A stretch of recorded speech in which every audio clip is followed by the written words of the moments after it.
Good morning. It is 9:42 a.m. on August 17th, 2020. I wanted to talk about a different kind of matter today, but one that's very important. Have you ever read the Magna Carta?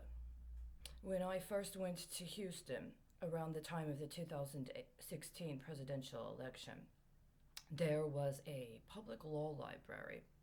And in the lobby of the public law library, they had a display that was about the history of the Magna Carta. Shortly after, they changed the display. That will be discussed at another time. But when I first went there, they had a display concerning the Magna Carta. And I took it upon myself to read the Magna Carta. It was ironic that I could find versions in the books that were slightly different than what was reflected in the electronic counts that were online that said that they were the text of the Magna Carta. But at some point, I actually found an old hardcover book that was printed in the United Kingdom that had the text of the Magna Carta. The Magna Carta is very important because it established a form of governance that persists to this day. And that is why, when the founders of the United States, but not exclusively, the United States were discussing and implementing their constitutional system, the distinctions they made between what they considered to be their legacy from English common and other law, and what was unique about their constitutional system asserting its independence from what may have been defined as tyranny by a monarchy, are very important. One of the things the Magna Carta did in the United States specifically is create and promulgate a system of legal representation that we call sheriffs. Now, the roles that sheriffs play in the United States is not exactly what was defined in the Magna Carta. Neither is the role that constables play in places in the United States that have constables. But the role of the sheriff is very important because the sheriff is considered law enforcement but is elected by the people. And it is for this reason that anything that interferes with the law enforcement duties specific to sheriffs in this country need to be taken seriously. I mention this because at some point in Texas, when I first came here, there was a significant discussion about a group of sheriffs that had taken a public stance in support of a sanctuary city policy. The governor at the time did not agree with the manner in which these sheriffs were articulating and attempting to implement their responsibility as sheriffs in their respective areas. Now, I have elsewhere made a written description of this. I've tracked it for several years. Have to acknowledge that my experience with sheriffs exercising their judgment as people in the political process as well as law enforcement officers is not limited to Texas. As a matter of fact, I was witness in 2008 and 9 to an act by a sheriff in Illinois who had refused to enforce eviction orders at a specific time because he understood that those eviction orders had been illegally acquired. And it was a very important point in addressing matters connected to law enforcement and the dispossession of people from their personal private property, as well as what would be a means by which to secure themselves concerning their property and their access to resources.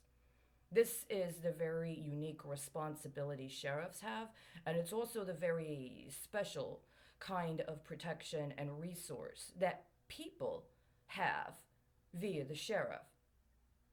I bring this up because it speaks directly to another matter that I think is important for consideration, which is the rights we have to decide what kind of commerce we engage and when and how we will engage it. At some point, I came into a situation where I needed legal representation, and despite my best efforts to try to acquire assistance from somebody acknowledged as a lawyer, meaning they were licensed to practice law or legally identified as somebody that could engage a judicial proceeding, I was denied. I was denied access to a prosecutor. I was denied access to a lawyer that could assist me with my case. I was denied access to any investigators that could help me submit evidence. I was even denied access to representation by the law enforcement agencies of concern in submitting reports. It demonstrated that I had consciousness that there were crimes going on and that I also had evidence. It's persisted for several years. And at some point, it became imperative for me to engage the judicial system directly without anyone else as my representative. This began officially and formally in 2017. And by the summer of 2017, I had engaged and had accepted a writ of habeas corpus under the criminal court in Texas. Because when the Supreme Court of Texas denied my original request for an in-bank review in exercise of its plenary powers, I understood the reason they lacked jurisdiction is because these were criminal charges and not civil charges. Now, I've since read a great deal of case law, and I've read opinions, including at the level of the Supreme Court of the United States. And there may be a question as to whether or not habeas corpus relief was the best remedy to attempt to pursue what I was in search of, which was prosecution for criminal charges. But it's also come to my attention after some research and review this weekend that there might have been a more complicated situation than I had been previously made aware. I had been reviewing old reports from committee meetings of Congress. I have found that there is a great deal of information on arrangements that were set up over 20 years ago, in some cases 30 years ago, that have been coming due or that are connected to things that are coming due now, but that had some sort of turnover at a very important time. As a matter of fact, it is worth noting that I found a committee hearing meeting of the intelligence community that was presented before Congress in June of 1999. I'm sorry, June of 2000.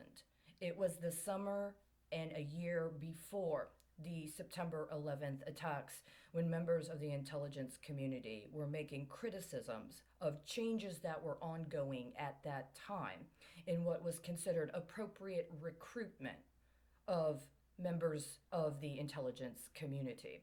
This is to say that within the American intelligence community, there was considerable debate that processes and policies that were being recommended for change at that time were the best course of action to pursue. Some of those challenges were made public in that hearing, but there was a specific mandate that had been implemented or attempted for implementation by President Bill Clinton that was so controversial to these members of the intelligence community that they said they needed a special closed-door session to discuss their serious concerns. I mention that because in the course of reading intelligence reviews from years during which I was a journalist and a newspaper editor, one of the things that happened was the implementation of measures connected to the Kingpin statute. In my writ of habeas corpus, when I was requesting a prosecution for criminal charges, I actually cited the Kingpin statute and asked for acknowledgement of the applicability of the Kingpin statute when it came to prosecuting a criminal drug enterprise in this country that was trafficking people under the auspices of providing resources through the Health and Human Services system. The reason I did this was not because there was some sort of implant. It was attempting to activate me later on as some sort of undisclosed and non-consensual secret service for some other political candidate. The reason why is because I had a commitment to that was absolutely sincere. People in other countries that were attempting to communicate their understanding of what was necessary in order to crack down on narco-cartel violence that was responsible for deaths of people in their community, including political leadership that I would have been very proud to be able to work with. That's part one.